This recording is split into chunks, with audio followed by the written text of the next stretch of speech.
Hello, everyone, and welcome back to another episode of the Capes and Lunatics. It's me, Phil. Lilith is here. Kristen is here. Justin is here. And another special guest, friend of the show, returning once again, Mr. David Pepose. Thank you for putting up with us again. Hi. Well, thank you guys so much for having me. Excited to catch up and excited to talk comics with you tonight. Yeah, you got a lot. You got new stuff coming out. You got upcoming stuff. But before we even get to any of that, I think there's one issue left of Cable, Love, and Chrome, and I want to say excellent job, sir. I know we talked about issue 1, but yeah, I mean it's that series the whole way through. I was very impressed. Thank you. We've had a lot of fun on that book. Yeah. That issue, the last issue comes out on the 28th of May.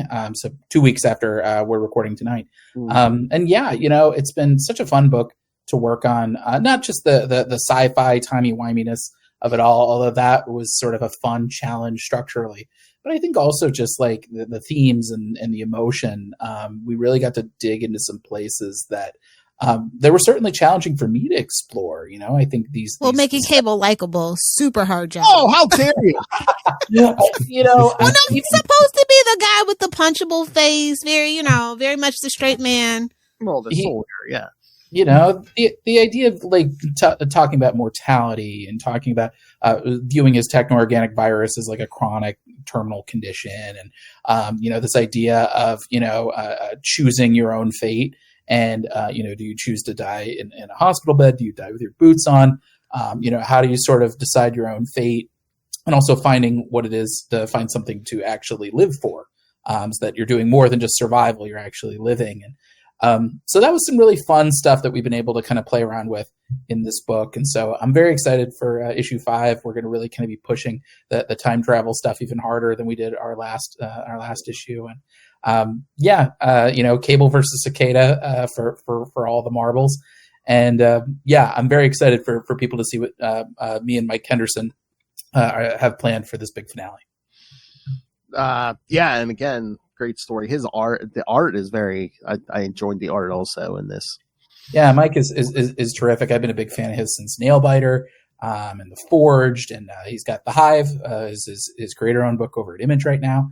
Really talented guy, and he really left it all out in the field with this book. So I'm very grateful to have worked with him on this one. And I would assume it seems like these days that there's probably a trade coming not too long after the last issue. Yeah, I guess that'll be.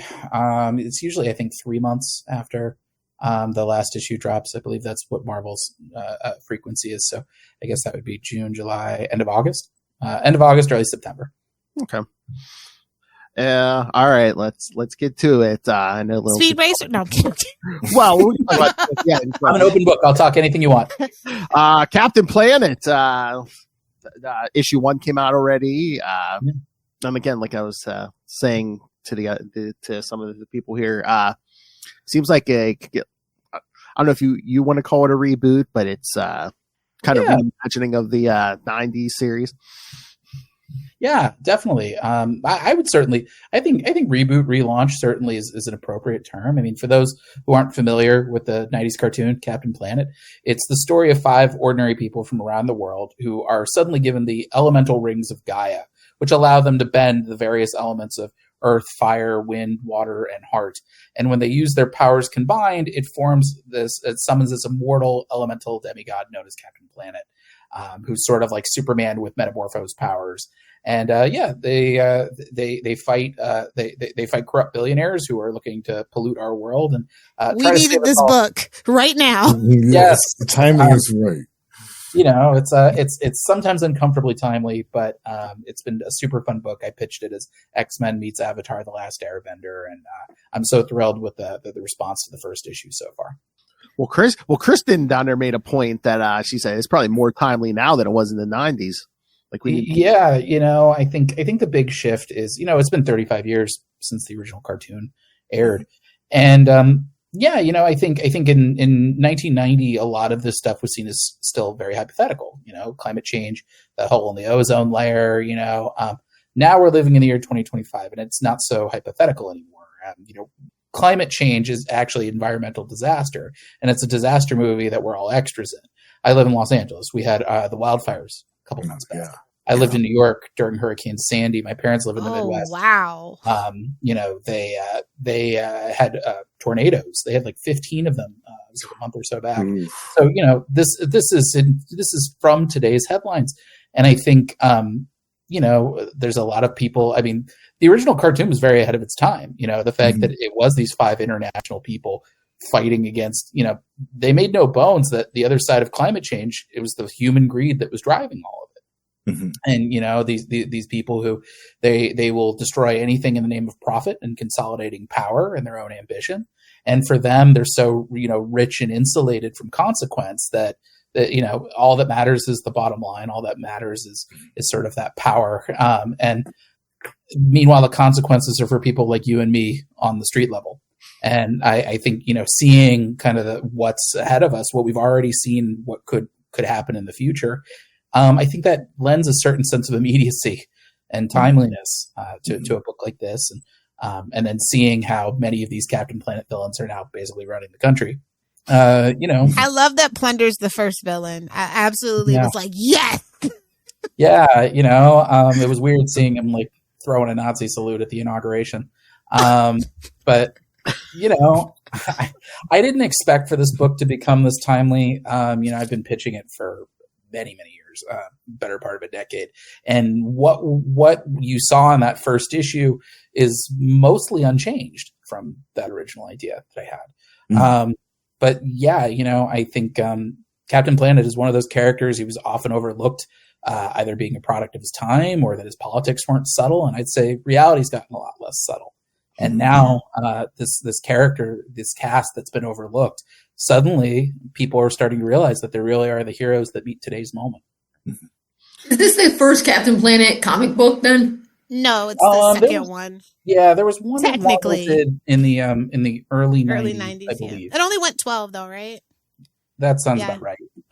So Captain Planet was invented for TV. Yes, comic of course. Tie-in. Although no toys, not enough toys, surprisingly. That's strange. But I think it would have kind of gone against what they were teaching, though, to be hawking plastic junk that's going to end up in a landfill. Yeah. They still had a decent number of toys. I've had a bunch of people tag me and it was the 90s, and that was just kind of what it was. But compared to say G.I. Joe or Transformers, there's which is why I compare to TV shows that have toys, that's the holy He-Man, the holy grail right there. It was very much, it was early 90s, late 80s, early 90s, is pioneering edutainment. And I give Ted Turner and Barbara Pyle and Nick Boxer a lot of credit that their thinking was, we want to educate a whole generation of children about environmentalism and the different vectors that conversation can be had.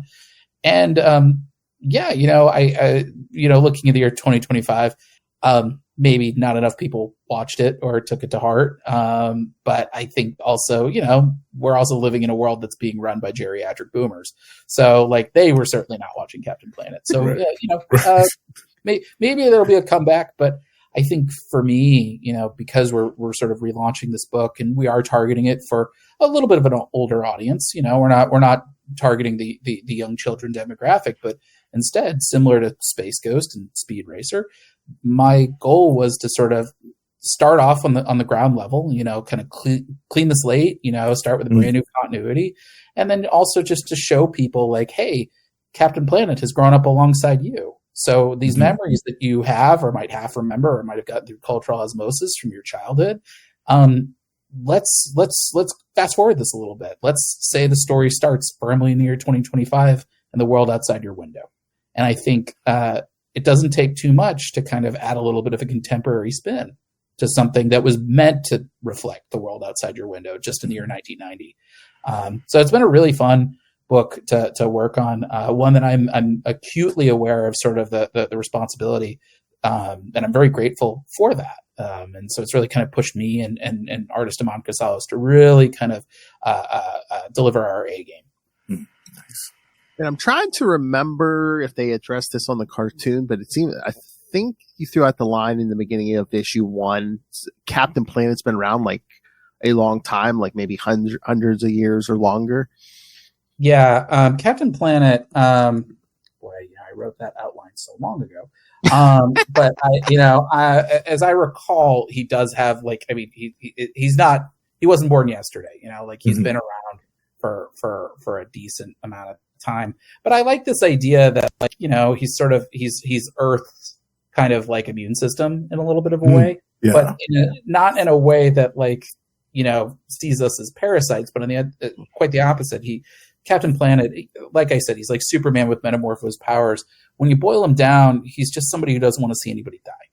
And I think that's something really cool about that character, having, been around for the long arc of time. He's probably seen humanity do some terrible things, and he still chooses to see the best in us. Mm-hmm. And I think that's something that's heroic. That's something. At the end of the day, humans are supposed to have a symbiotic relationship with the Earth. We're supposed to be the stewards of the land, not the destroyers of the whole planet. So he still sees that, I think, maybe. Oops. It's definitely one of those things. We talk about it a little bit in actually issue 2, and we actually have a preview out of that online, so I don't think I'm spoiling too much, but we dig into that history of Captain Planet and this idea of it is supposed to be symbiotic with human beings, and that that informed, I think, our recontextualization of Gaia, rather than having her be a demigoddess, which kind of gives the Planeteers like another out. It gives them like a get out of jail free card. Having her as a human being who's more like a Dalai Lama figure, that kind of she's the conduit, between sort of this elevated being like Captain Planet and then these all too human Planeteers who wind up getting the rings. And she's sort of in that middle ground. But I like the idea that you can't just summon a genie and wish your problems away. That's a fundamental misread of Captain Planet. I think, he's there to sort of help turn the tide when he's needed most. But ultimately the theme is the power is yours. It's people like you at level. And it's only going to be people coming together from all walks of life, from everywhere around the world, if we're going to turn this thing around. Yeah. So I think that's really that certainly informed my approach to Captain Planet. And it was really, it's nice because the Planeteers they come from different walks of life. They've got very specific contexts and backgrounds and relationships with the greater environmental conversation. But their personalities are so strong and their powers are so interesting that when you put them in the same room together, which you're going to see in Captain Planet 2 coming out in a few weeks, sparks are going to fly, and their initial meeting is going to be more explosive than anybody might have predicted. Very cool. Can't wait. I really enjoyed issue 1. I like Gaia as the High Priestess. I really like that change. Thank you. A long line of High Priestess. Yes. And you'll get to see some of them in issue 2.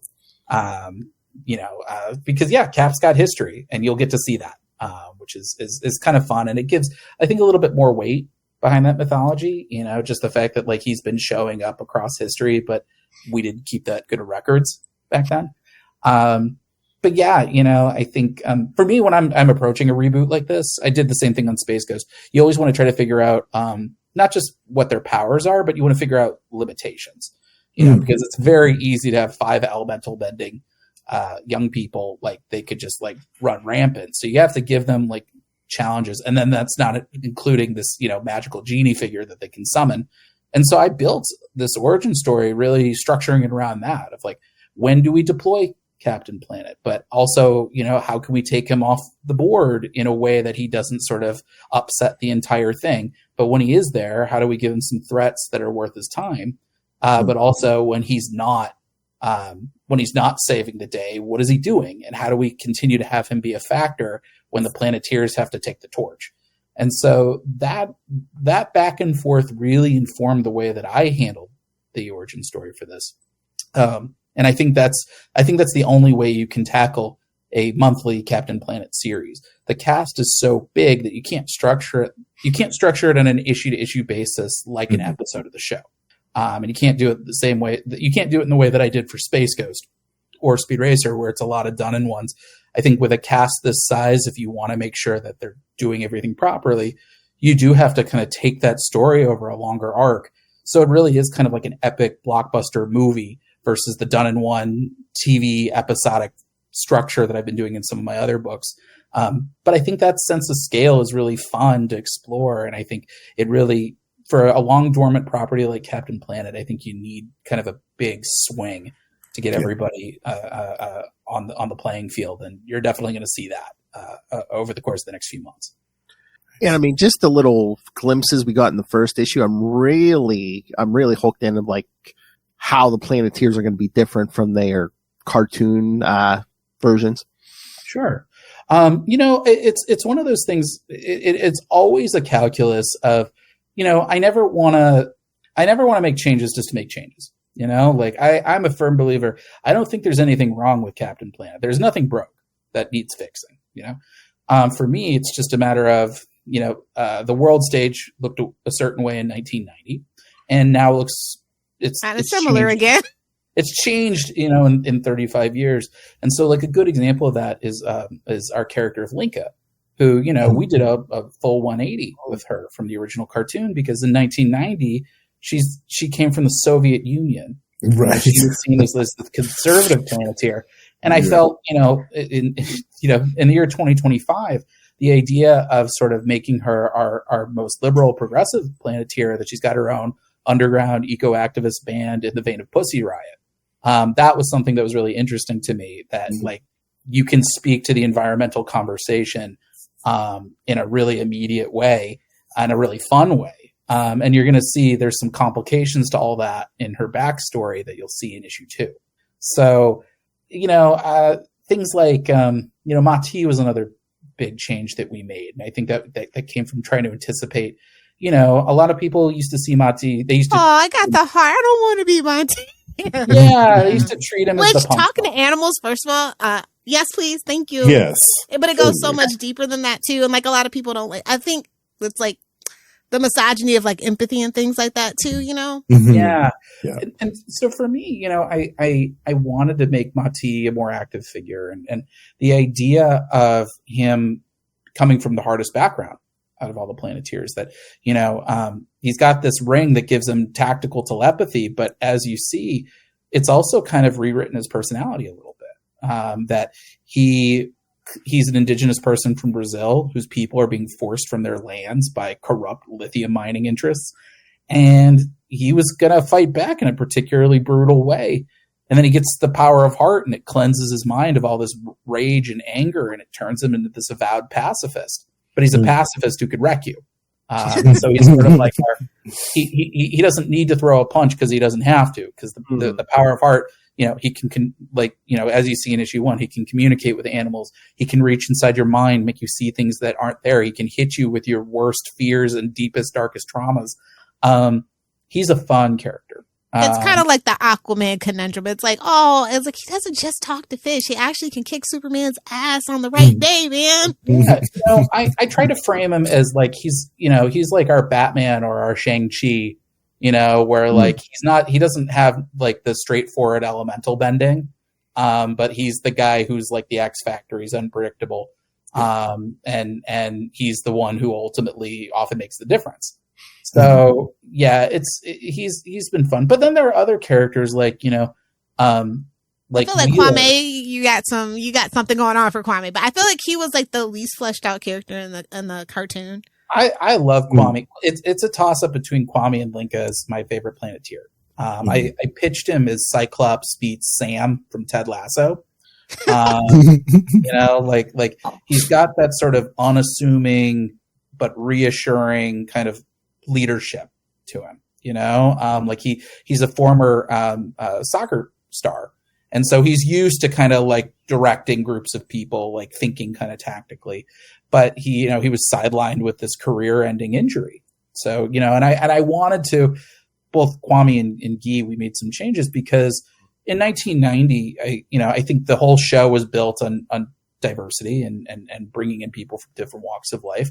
But in the intervening 35 years, I felt we could push that a little further. And so having a disabled character in Kwame, I thought that was something that we could kind of have more people see themselves in this book.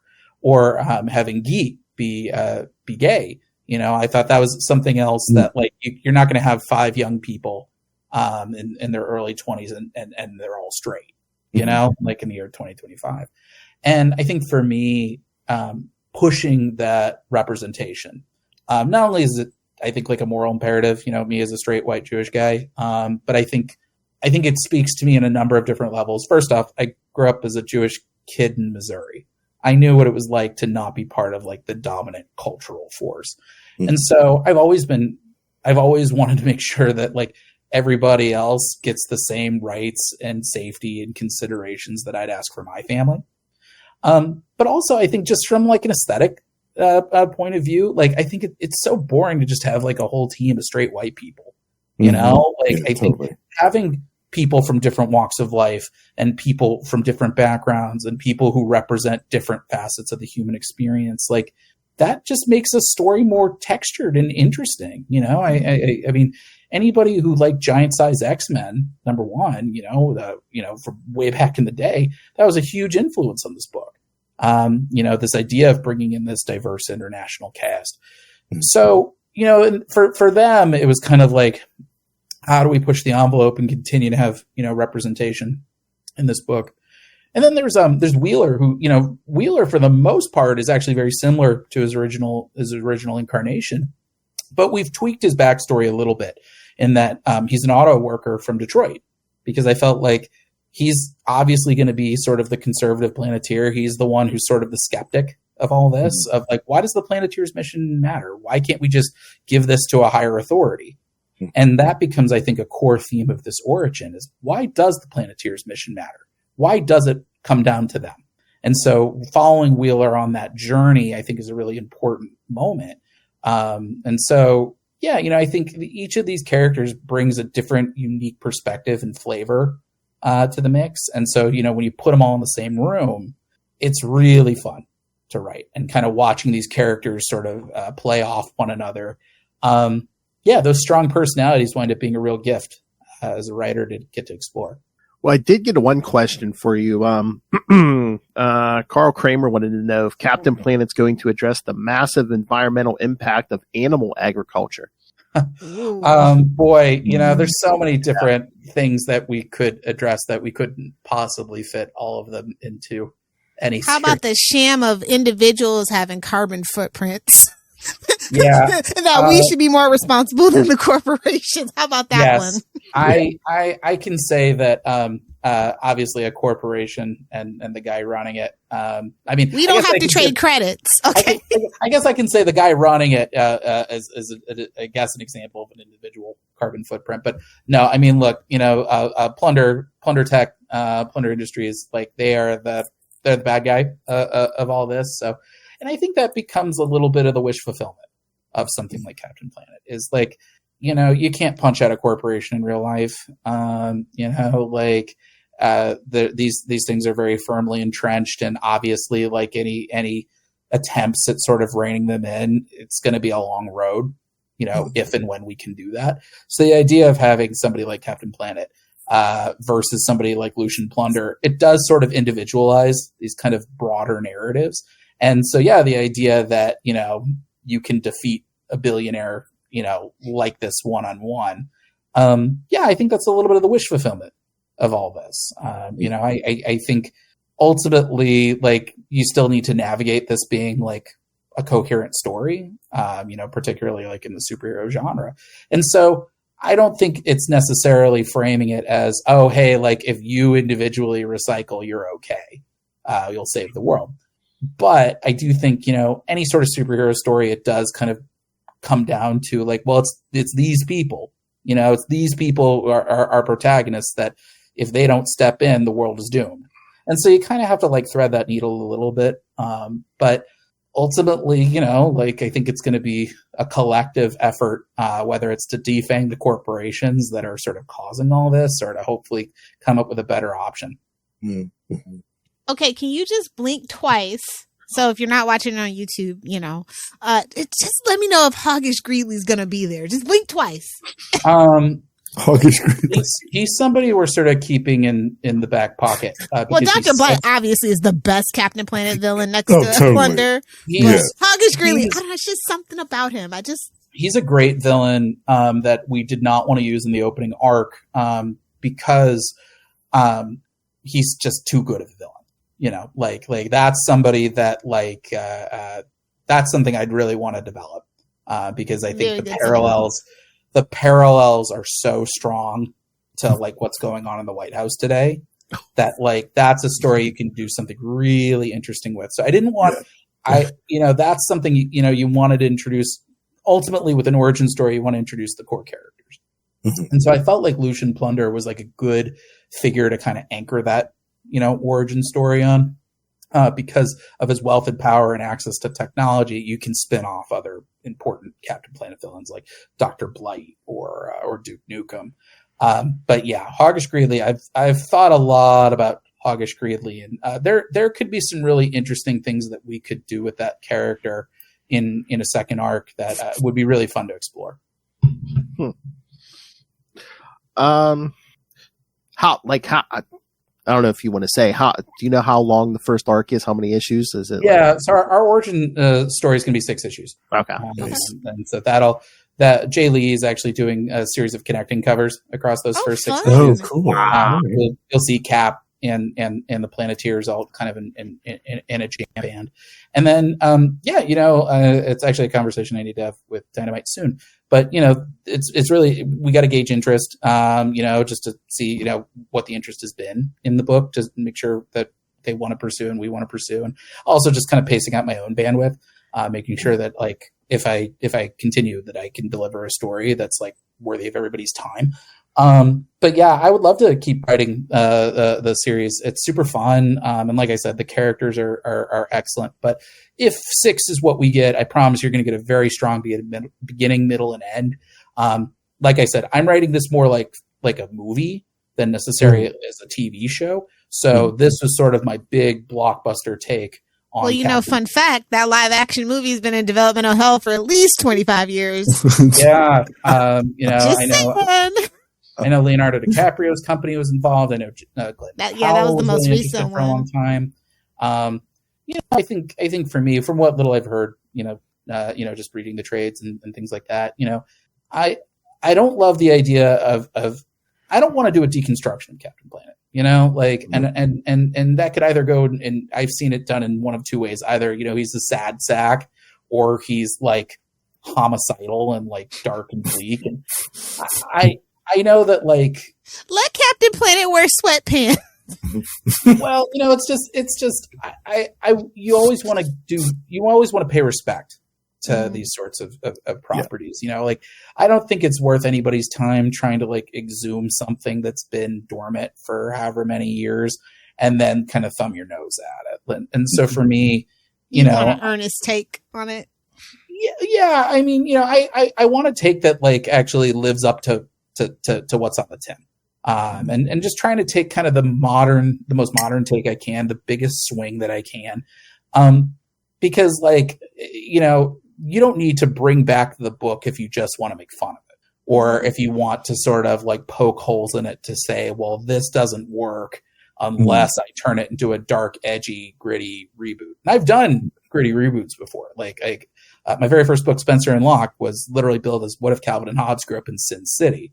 So like, I'm no stranger to that, but I think you need to, when you do those sorts of books, it has to be for a reason.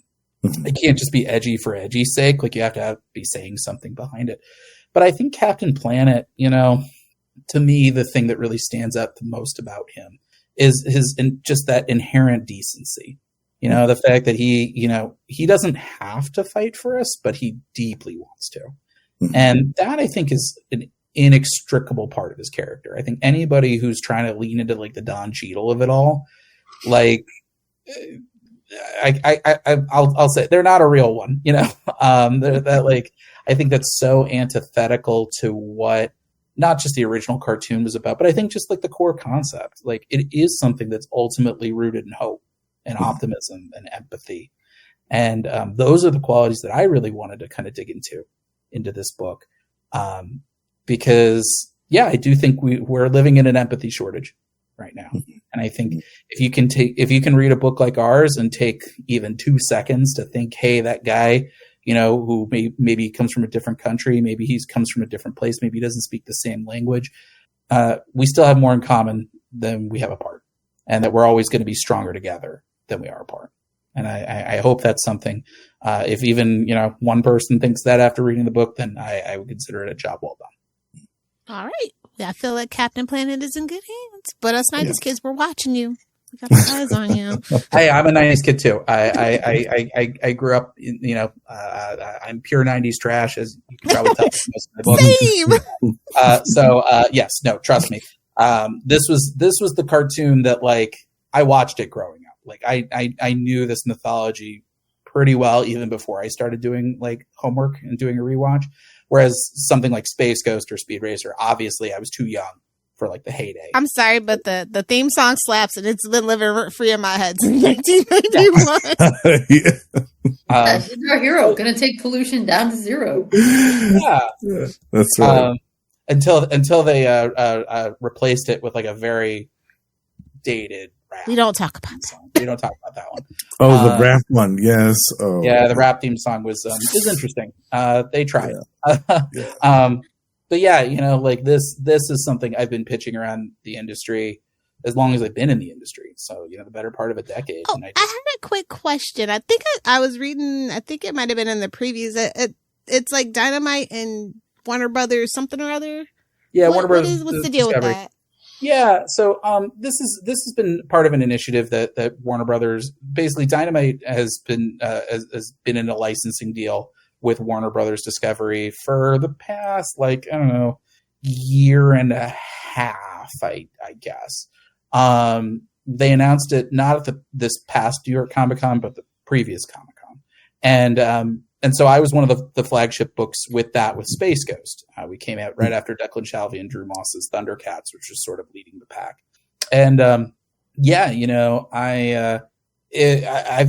been sort of in that stable for a minute, and that's part of how I wound up landing Captain Planet. Was I saw that Dynamite had sort of expanded their titles beyond sort of that original core group of Thundercats and Johnny Quest and Space Ghost and Powerpuff Girls.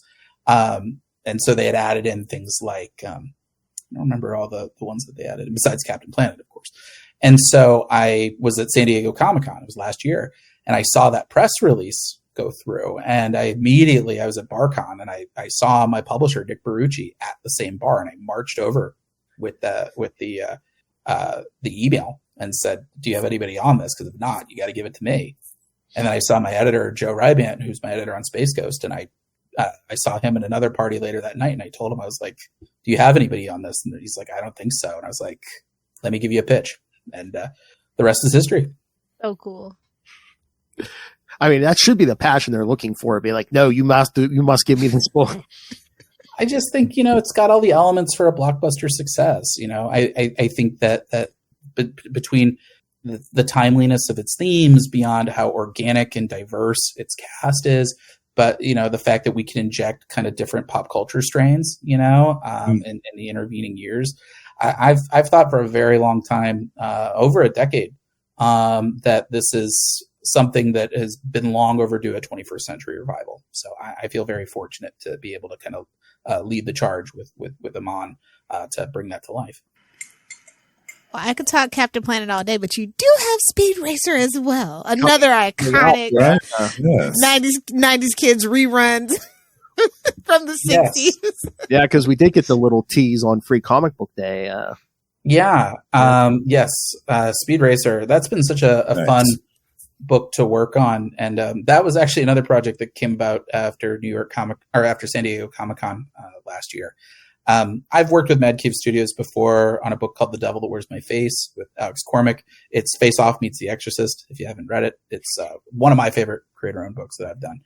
And one of the editors over there, Chaz Pangburn, he and I have kept in touch since I did that book, and he's batted different types of IP at me, to see if there's any, if we could do something together. And either the timing didn't work out, or I didn't know the property well enough to really give a good take on it.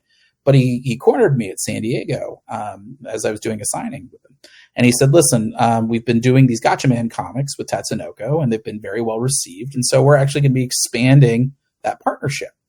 And so we are going to be doing Speed Racer comics. And would you have any interest in that? I love writing car chases. You can see it in my earliest books. Both volumes of Spencer and Locke have car chases. I even have a carriage chase in Devil That Wears My Face. Moon Knight City of the Dead, we have sort of like a Top Gun kind of like dogfight through the City of the Dead.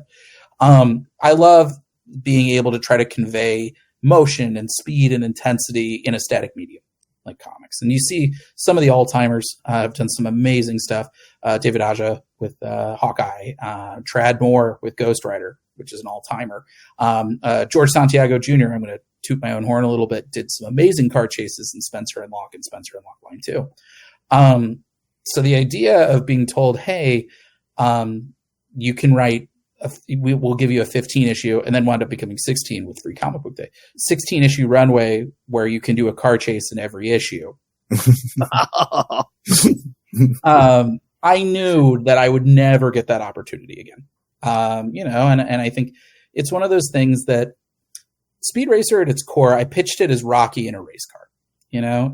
It's sort of, you see Speed going from these humble beginnings, as you saw in our Free Comic Book Day issue, winning illegal back alley street races, to joining the Formula X League and becoming a Formula X champion, and all the trials and tribulations along the way. It's a sports comic that happens to have a few crime undertones to it all.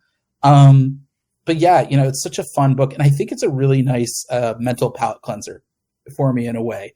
I've written superheroes for a minute now. I've been working at Marvel for like 3.5 years now. And I love writing superheroes. I think that's what I was put on this planet to do. And I feel like I'm doing fun stuff with Cable and Space Ghost and Captain Planet. But after a while, if that's all you write, focusing on the powers and the mythology and the world-shaking stakes, it can become a little easy to forget what it's like to write a normal person with normal people problems. And so that's what I love about Speed Racer is there are no powers, there are no code names, there aren't costumes. The closest thing you have to a power is the Mach 5. Like the Formula X cars have their own bells and whistles that make it a little more unique than just one-to-one NASCAR. But it's ultimately, these are very human problems that Speed is dealing with and navigating. And so it really becomes very character-driven. His reasons for joining Formula X are very personal. The stakes are very high for him personally, and you'll learn more in issues 1 and 2 why that is.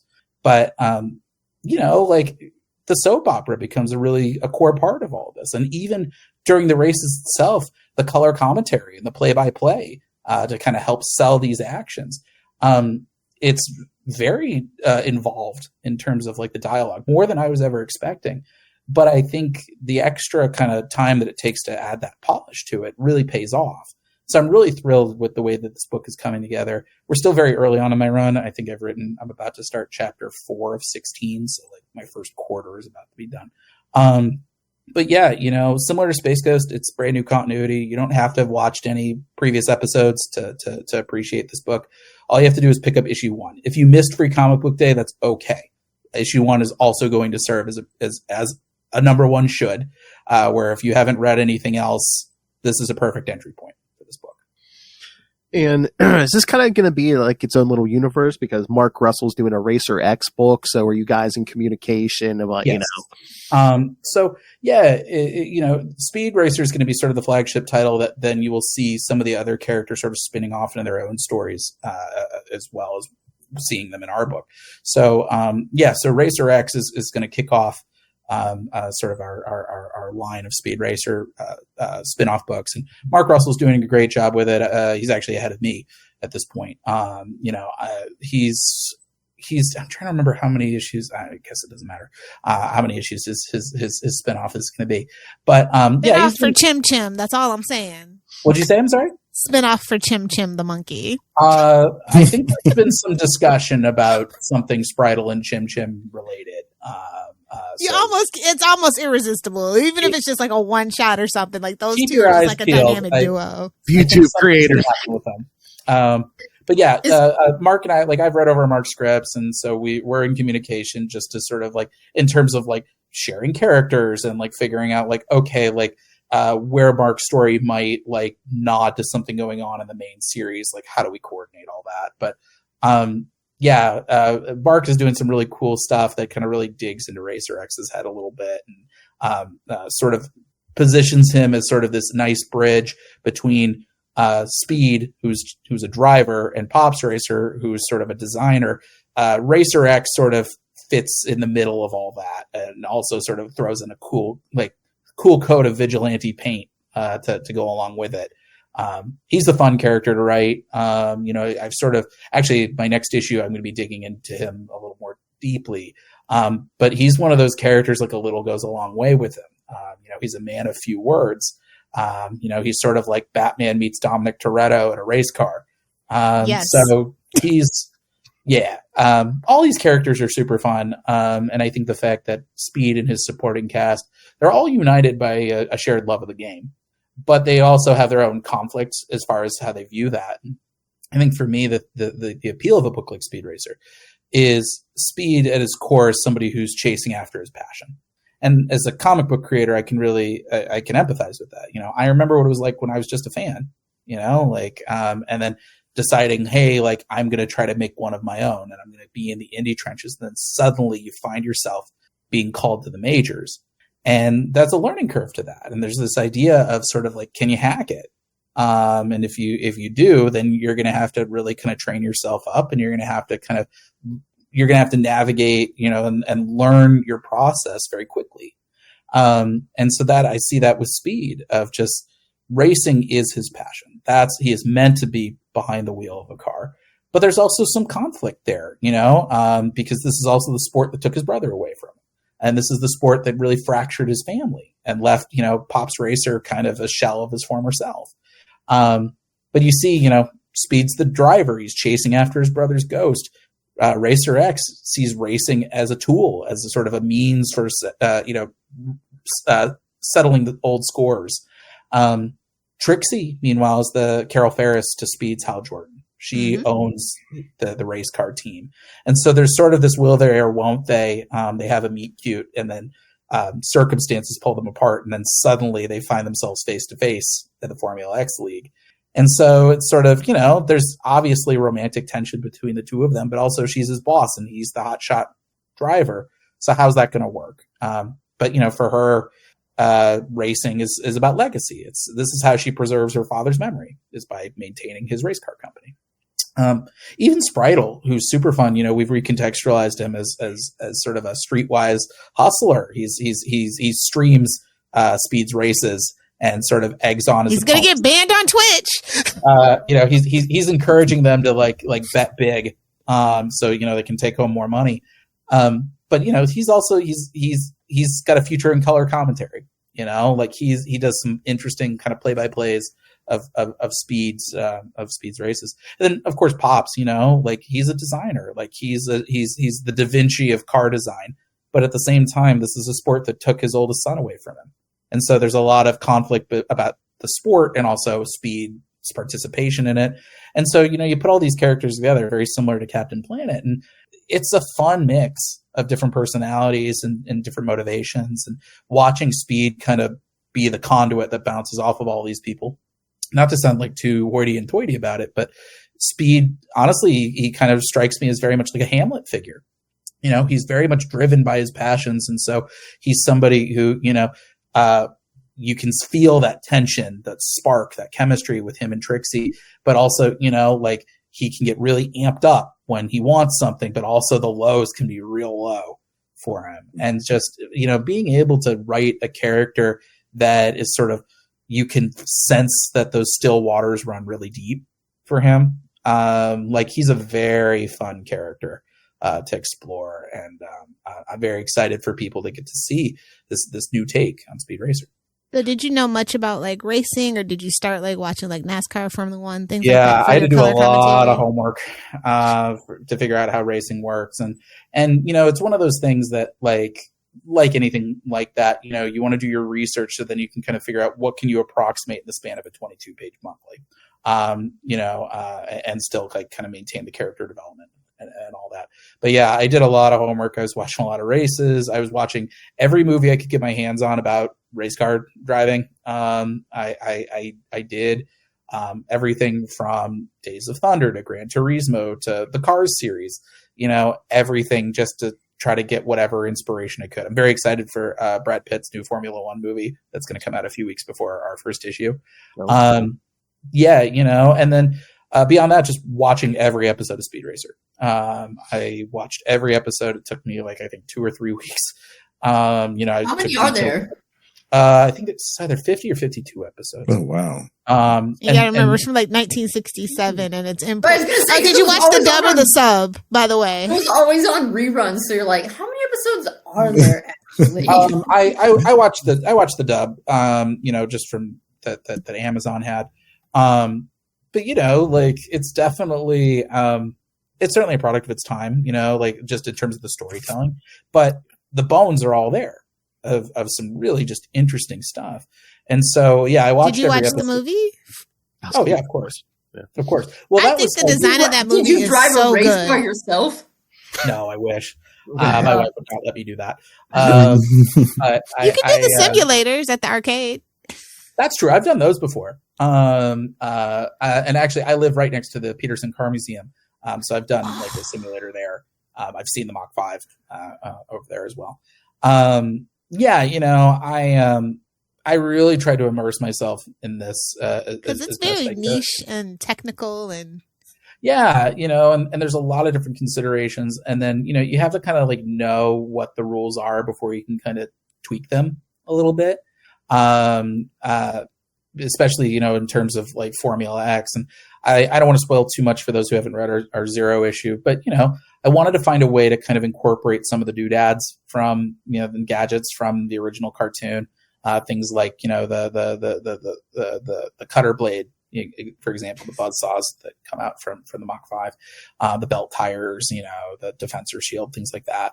And so I'm really happy with the way that we kind of have done this, where Formula X is all of these cars are tricked out in certain uniform ways, but then each car has its own signature weapon. And that way it sort of becomes like a little bit of 4D chess, where it's not just about driving, a velocity and being able to pass, but there are other ways to pass people. There are other ways to kind of navigate, there's a little bit of vehicular combat to it as well. And that, I think, is sort of our way of having our cake and eating it too. But yeah, I feel like it's not as, the 2008 movie it's such a singular artistic vision. They really, the Wachowskis really pushed that, way beyond 11. The visuals are out of this world. Yeah. And sort of this candy coated pop extravaganza.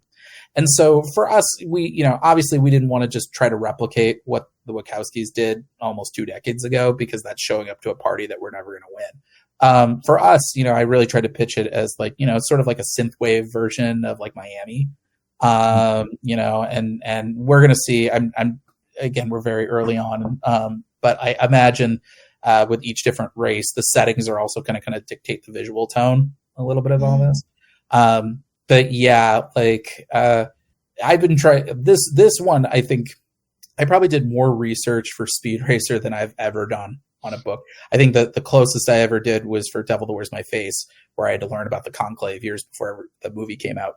That would have been very helpful. Save yourself a lot of time. Well, if you're a 90s kid, you've had 3 popes die and sitting popes die. So yes, I think this is but in my defense, I'm Jewish. So true. I got as much as I could through my through osmosis through my Catholic in-laws, but I had to do a lot of research there. But that pales in comparison to the research I did for Speed Racer, both learning the cartoon and, like you said, learning the sport.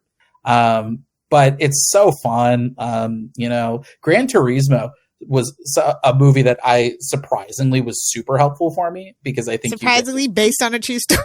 Yeah, but I think seeing this person kind of learn the basics of racing was very helpful for me. Also learning the basics of racing, and so that was actually one of the first movies I saw, and I'm glad that I started there, because it wound up being extremely helpful in terms of me better understanding all the race car movies that I watched after that. Oh yeah, the spirit is there. Kids, issue 0, he even finds a way to get Spritle and Chim Chim in the trunk of the car. So, and it makes sense. Plastic Spritle and Chim Chim.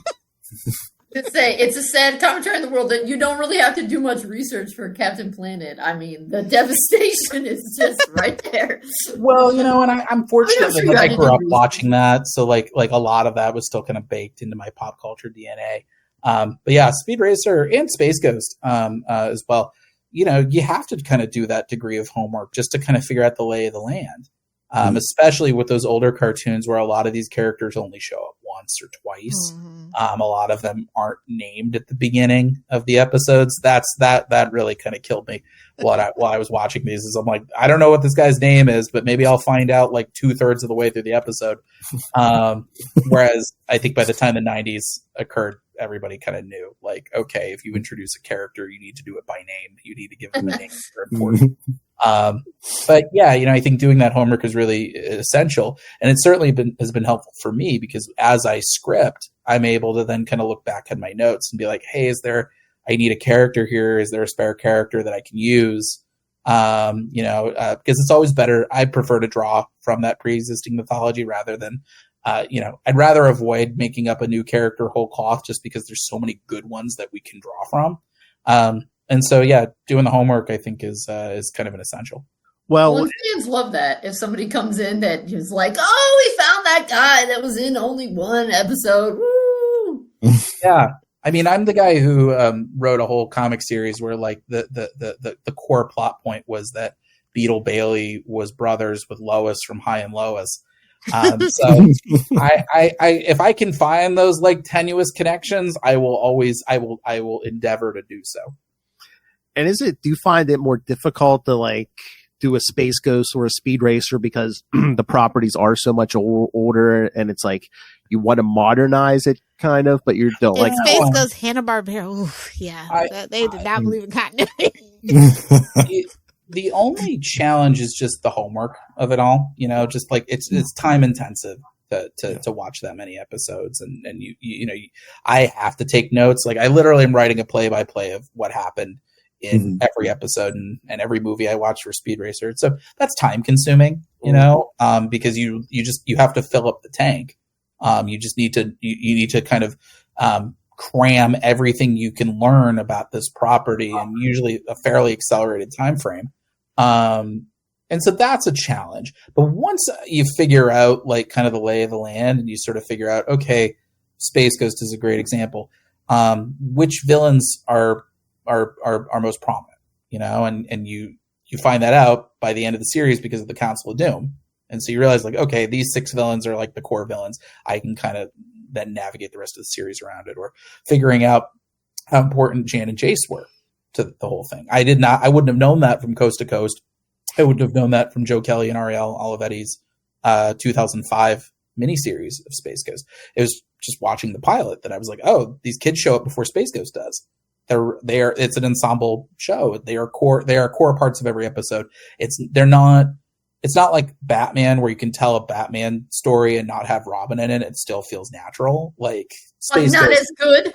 Yeah. You're talking to literally the Robin expert down there. She's got a book and everything. Trust me. I prefer obviously I prefer sidekicks. Having written this book, but you can't tell a Space Ghost story without Jan and Jace. I think it's you've removed a core part of like the engine that makes the whole thing work. And so, and then as you're watching, you're sort of, trying to navigate it by feel a little bit of just like, okay, like this villain feels important, or this villain, like, I feel like there's an interesting quality to him that I can do some sort of twist or turn that can kind of accentuate that interesting quality to me. Zorak is a great example, where I was just like, Alex Toth's design, does such heavy lifting for that character. Is that the praying mantis one? Yeah, he looks inherently off kilter. Like there's something. The original Plankton. He's a little creepy and unsettling. And so the idea of, that concept and the fact that he had followers, I was like, okay, like if he's creepy and unsettling and has followers, what if we recast him as sort of like the Charles Manson of space, where he's a cult leader? And then that sort of, by following that thread, I was then able to say, okay, well, if he's a cult leader, what is he praying to? All right, we can now introduce Lokar as sort of this like Lovecraftian, space god. and that way we can kind of put the bug bros together. So it's a process that like you just have to kind of just pay attention as best you can and just be trying to figure out like, okay, what's the connective thread here? How do I pace this over a long arc that like the stories feel like they're building up to something? It's a little bit of an involved process. It definitely takes some time. I'm not the fastest outliner in the world, and I think it's in part because I dig really deep when I write outlines. I write it not just on an issue-to-issue basis, but I also I break it down page to page before it's even approved. So that way, like the licensor knows exactly what the plan is. There's no guessing or relitigating, or at least at a minimum. We all know what we're getting into when they approve it. And so, I think the homework is the toughest part. But I think once that's done, especially with the older properties, I don't think the modernization, that's actually my favorite part. It's trying to figure out like these cartoons have clearly endured for a reason. Why is that? And then how can we explore that using the storytelling techniques of today? And I think that makes the whole project very interesting to me. You know what? You're sitting here talking about all the notes you take. I know you're always a busy man, but I almost feel like you have the beginnings of books you could sell, like the unofficial guide to everything Space Ghost, the unofficial guide to everything Captain Planet. Never say never. I will say like Space Ghost, when I originally pitched that book, it was just a 13-issue run. And thanks to all the support of all the readers and retailers and press who've really rallied around that book, we've extended to a season 2 of that series. And so, that's a book that I never saw. I never realized what a profound impact that would have on me, on my career. I wasn't sure if it was going to catch on. And I feel that way about every book, but I didn't know. I was like, have people forgotten Space Ghost? Are they has Coast to Coast so calcified the image of that character that they won't accept anything else? But when I was offered the book, the first question I asked was like, are you looking for a Coast to Coast book? Because I'm probably not built for that. But if you're looking for something that's based on the classic cartoon, that I could do something, I think, interesting with. But it just goes to show you never know what books are going to catch on. So I think that the only thing you can do as a creator is try to just pursue things that you feel would be fun, to write, things that you feel like you can say, have something to say. And I think the big thing that I've learned in recent years, this is also, it just has to be natural. I think, especially when you're juggling multiple books, your bandwidth can get kind of taxed. And so having a book that you have to twist yourself in knots to make work, it's one thing when you're earlier in your career and you're still kind of like trying to prove yourself. But I think knock on wood, I think I'm at the point now where it's like, if it's not going to be a natural fit, there's no sense trying to shove a square peg through a round hole. Like, you want to make sure that you're writing books that speak to you, because hopefully then they'll speak to your audience. So are you saying there's certain... Your passion is contagious. I enjoy all your books. Thank you. And certain characters, do they take you for a journey? Yeah, certainly. I mean, I think it depends on the book. Like, so much of it is a push and pull. I mean, the characters that feel really natural to me, Moon Knight was one that felt really natural to me. Should we check in on you? Are you okay? No, I'm fine. It's a joke for all Moon Knight writers. I think the idea of Mark is a character who I think for me, my take on him is he's a character who's defined by his regrets. And I think we all have those, and I've certainly had regrets that I've carried with me longer than I should. So I think like that was something that was like, and also I think that guilt is like a core part of like the Jewish experience. And so, I think the fact that's something that he grapples with, I can resonate with that for sure. Captain Planet and the Planeteers, very natural. Space Ghost, I was surprised at how natural that felt. And I realize in retrospect, it's because it's autobiographical. Not that like my family's dead and not that I fight crime in space, but That's good. My younger siblings are triplets. We're separated by almost 9 years, and it took me a couple issues to realize that that's exactly what I was writing about. You have your own way of doing things, and then suddenly you feel like the dinosaur right when the meteor hits. Your whole way of life just completely explodes, and you start counting things in threes. And so I think Space Ghost is a very natural book for me to write.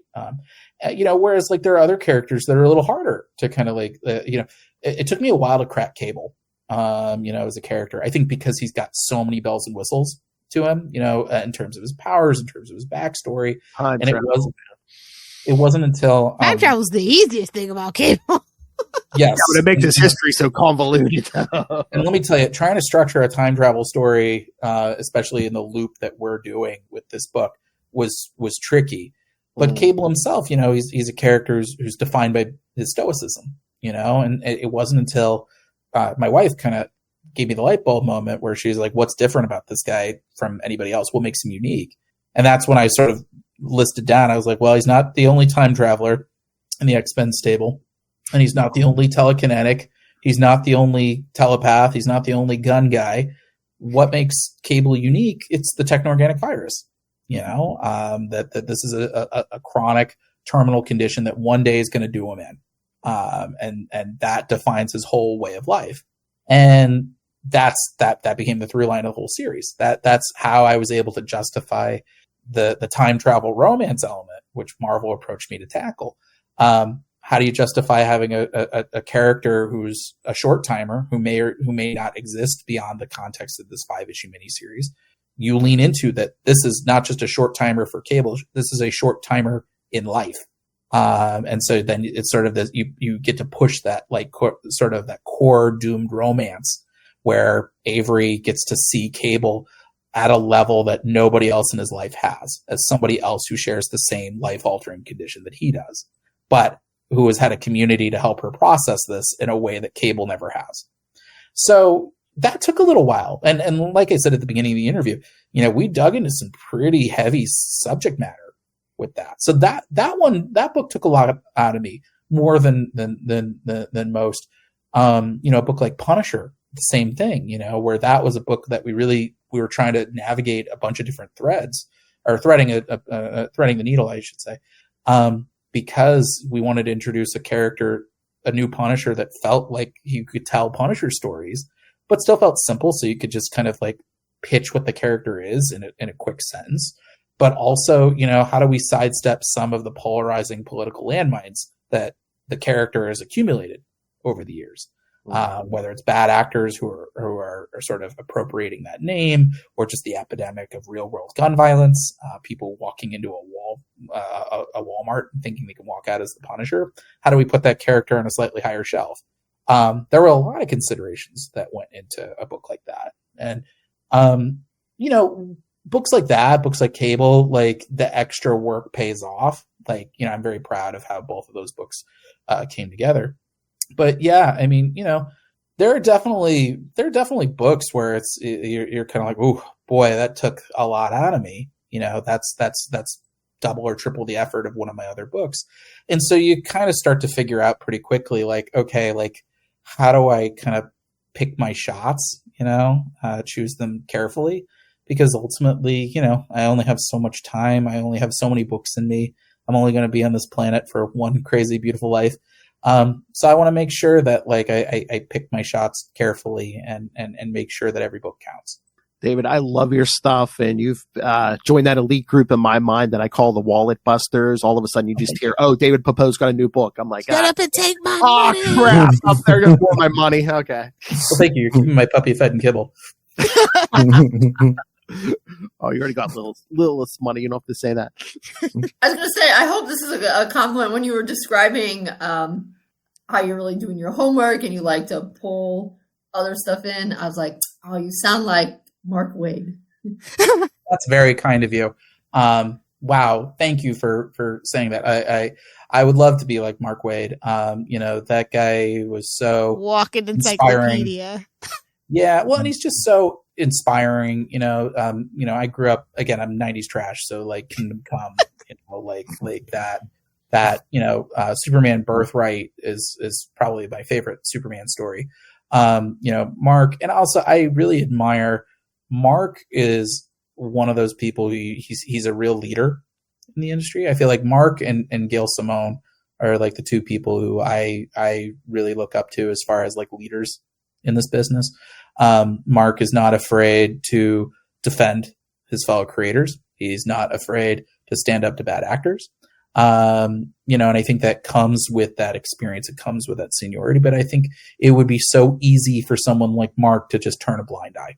And I have seen him time and time again not turn a blind eye, even when it's given him headaches that he didn't have to go through. So, what I wouldn't do to be not just a writer, but I think a good citizen of the comics community in a way that Mark Waid is.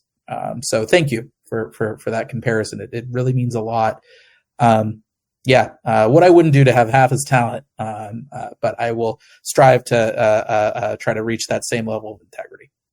You do have talent, but I love Kristen. Oh, I hope this doesn't offend you. You remind me of one of the best in the business to do it. Yeah. I figured it was okay. You never know where people lie, It's a huge compliment. I appreciate it. All right, kids. Anything else we want to ask David? No, he has been a fantastic guest, and it's a little late, so we will let him go get some rest because he's got like 90 books. I was gonna say at least 3 books I know of. He's writing up. Is there he's any? Probably one of those people with the secret project that he can't talk about. Another 1 or 2. He's like, I can't talk about that yet. Well, I thank you guys so much for having me on the show, and thank you for everyone listening. You can add Space Ghost and Speed Racer and Captain Planet to your pull list. We've also got 10-Ton Titan Terrier coming out through Paper Cuts October 7th. It's Pokemon Beats Pacific Rim. It's basically an age-appropriate Godzilla for children, sort of a Pixar vein. You can follow me online. I'm on Twitter, Instagram, and Blue Sky at PeposeD. David Pepose Comics on Facebook. You can visit my website, davidpepose.com, or subscribe to my dormant newsletter, Pep Talks, at bit.ly/pepnews. When I don't know if I saw the announcement. When is volume 2 of Space Ghost coming out? It is coming out. Let's see, in July, I believe, is when it's kicking off. Okay. So yeah, kids, Captain Planet's out now. The issue 1's out now. Yeah, Space Ghost July, Speed Racer. Was that August? When was that? It was in the Free Comic Book Day issue here. Speed Racer is actually coming out a little earlier than what we had in our Free Comic Book issue. It's coming out July 31st. Oh, nice. So yeah, so maybe Space Ghost. July 30th. Sorry, that's that Wednesday. But yes, it's coming out the last Wednesday of July now. Okay. So yeah, so David's got a lot of stuff out in July, but yeah, go pick up Captain Planet now. And David, thank you so much. Again, I'm always happy when you're willing to share your time. And of course, no, thank you for inviting me, and thank you all for the kind words on Captain Planet and Speed Racer. We got some really fun stuff planned in those books as well as Space Ghost. So can't wait for you to see what we've got coming down the pike. All right, thank you so much, sir. All right. So. All right, you two. You're the ampersand. Oh, yeah. Okay, I'm ready. All right. Kristen did a real good one last time, so you got a lot to live up to, Justin. All right. We'll see if this trend continues, because I'll just tickle everyone's butt with a feather if there may be a new theme song coming. Oh, Mikey Flash or someone else? Mikey Flash. He's like, how dare you? I would never cheat on Mikey Flash. The composer, the original? No, I go nowhere else. Yeah, that's a Mikey Flash. All right. I guess I should do some plugs. He almost forgot plugs. The interview was that good, guys. It is. Almost. I love the stuff. I was serious. I'm like, now he's one of those names where I see he has a book coming out. I'm like, I got to try it because it's David. Oh. Yeah. Consistently great. Yeah. Then our buddy Russell was doing a couple episode podcast with David about the ghost stories. Yeah. The Space Ghost one. When they stopped, I almost went the collective. Collective. Oh yeah, and then yes, kids. This episode, as all episodes of the new Capes and Lunatics podcast, brought to you by Ray Plays Games. Yes, if you have a deck sitting on a table, Ray can handle it. Yes, Ray Plays Games. Who will be here in 2 episodes. That's right. That's always the best when you can do that to his face. I know I'm weird. All right, kids. So yes, remember you can always support us because again, send us your thoughts, or if you're even a creator, reach out for an interview. CapesandLunatics@gmail.com or call. We don't bite unless you want us to, and then it's extra. Damn, Lilith. Or call the voicemail 614-382-2737. That's 614-38-CAPES. And again, you can follow us pretty much on all social media. You can buy our merch at TeePublic or Spring. And again, unless you want Lilith to bite you, you better send just drop some random money in the Cash App link, Capes and Lunatics. You never know where a wild Lilith might show up. You'll be like, Elaine, I got rabies. All right. And of course, the Patreon, where again, every month you get exclusive, uncensored content. You never know what you're going to get. It doesn't have to be comics. It can be anything. I heard we had a drunken unboxing for me. That's going to be coming this weekend. Oh, yes. Yeah. Going to make gird your loins. Going to make drops out of that. Going to make drops out of that, and the whole thing will be on the Patreon. Oh, yes. I don't know what's better. A new if it was legal to send you an edible through the mail, I would, Justin. Well, thank you. I do have a nice stock of gummies, though, so we're all set. Oh, my. I don't know what's better, a new Justin drunken unboxing video, or Lilith, there's a month of you and I don't have to do it. 2 months in a row. Take care of. Well, me at least, yeah. That panel you did was the last thing. Yeah. All right. So, yeah, subscribe to Capes and Lunatics Plus, patreon.com/CapesandLunatics, which, all the reviews say is more vicious. Be a proud member of the Is there a collective? Collective insanity. Boy, who put that together? Ray. All right. And we got some other people doing some other things here. Pop it up. Oh my.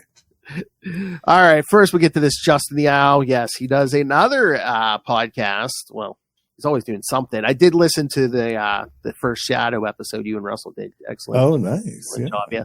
Thank you. Yeah. And again, just like you, I'm that's awesome. His obsession began with an Alec Baldwin action figure from that from the Shadow film. Yeah, I love it. I love it. Yes, we just started that show, and we also have another series dedicated to Marvel's Sleepwalker going on over at the Lost Library of Legends, digging deep back to the 90s all the way. Nice. Wait, we're all waiting for the drop. So. Back when? Going back to the 90s here, bitch. Double biscuits for me. Oh, that's naughty. It's me, your old pal, the owl. All right. And of course, kids, now you need to go to Amazon. And I know you know how to get to Amazon. Pick up Dick Grayson, Boy Wonder, written for the 75th anniversary of Dick Grayson. But I promise you, no matter how big of a comic fan you are, even Mark Waid will find new information in this book. It's a high standard. Maybe he forgot. So yes, go on Amazon. One day we'll find out the origin of that one phrase. One day. What, dignity? Oh, yeah. Dang. I asked him about it one time, and he said he didn't remember. Yeah, we asked him once, too, and he said the same thing. Diggity dang. That's all right. I asked Terry Kavanaugh the one time about they had a mysterious Spider-Man villain in, like, what was it, a 2 or 3 issue arc, and I said, who was it? Who was actually in that armor? He's like, I can't remember. I'm like, oh yeah, that's right. Yeah. Oh, you don't know what's ever going back to that story. And again, Tyler, been a little busy, but hopefully he'll be joining us in the future. Well, it's the year of Superman, baby. Yeah, he's going to be busy all year long. So check out lots of homework. So check out his other podcast, The Krypton Report, with himself and the ninth wonder of the world, Mr. James Cole. Again, you shouldn't fear Chuck Norris. You should fear Mr. James Cole. So. All right, let's do this. All right, kids. Get your ampersands at the ready. All right, kids. Again, thank you, David Pepose. Always a great talk with him. Reduce, reuse, recycle. Make Captain Planet proud. That's right. But in a few power days, is yours. And in a few days, we're going to be talking. We're going to be doing a Chichester chat with Chichester, Lilith. We're going to these kids risk number one, go get it, kids. And then 1 week from today, Ray will make his return.